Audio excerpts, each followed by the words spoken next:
সরকারি ডেয়ারির দুধে ভেজালের অভিযোগ। ক্রেতারা প্রতিদিন এই সমস্ত দুধ ও পনির কিনে ঠকছেন। কিংকর্তব্য বিমূঢ় বিক্রেতারা গভীর সমস্যার সম্মুখীন।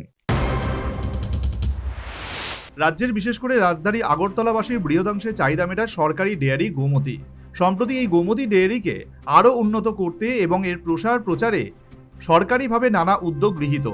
এই পরিস্থিতিতে নতুন করে গোমতী ডেয়ারির দুধ এবং দুগ্ধজাত সামগ্রীর ক্রেতা ও বিক্রেতারা গভীর সমস্যার সম্মুখীন। ইদানিং গোমতী ডেয়ারি থেকে নষ্ট তথা ব্যবহার অযোগ্য দুধ এবং পনির সরবরাহ হচ্ছে বলে ক্রেতা ও বিক্রেতাদের অভিযোগ।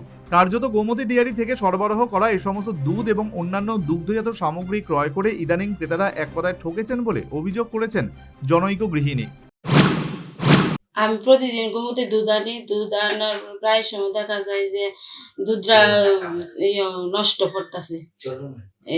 আজকেও দুধটা আনছি, এই দুধটা নষ্ট করতেছে। প্যাকেটটা সঙ্গে দিই, প্যাকেটটার মধ্যে গন্ধ, টক গন্ধ।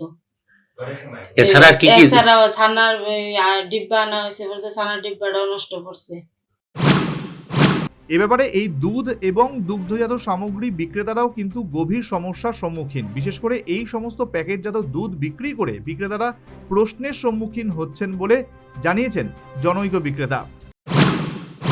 কাস্টমাররা খুব বিরক্ত করতেছে যে আমরা দুধ ডেলির মাল ডেলি, আজকে মাল নিছে আজকেই, তারা অভিযোগ করতেছে যে আমি জিজ্ঞাসা করছি তারা যে ডেট আসেনি, আজকের নেই, বলে তাহলে আজকের মাল নষ্ট হইব করে। আমি বললাম আমরা কি করতাম তোমরা জানাও, এই অবস্থায় আছি। আমরা কি করতে পারি? কোন কোন জিনিসটা সবচেয়ে হয়তো 32 টাকার দুধটা আর হলো 35 দুধটা, এই দুইটাই বেশিরভাগ নষ্ট হইতেছে।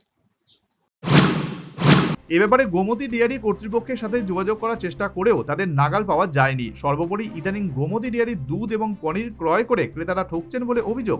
সংশ্লিষ্ট ডেয়ারি কর্তৃপক্ষের অনতিবিলম্বে এই ব্যাপারে উপযুক্ত ব্যবস্থা গ্রহণ করা উচিত। Bureau report, news vanguard.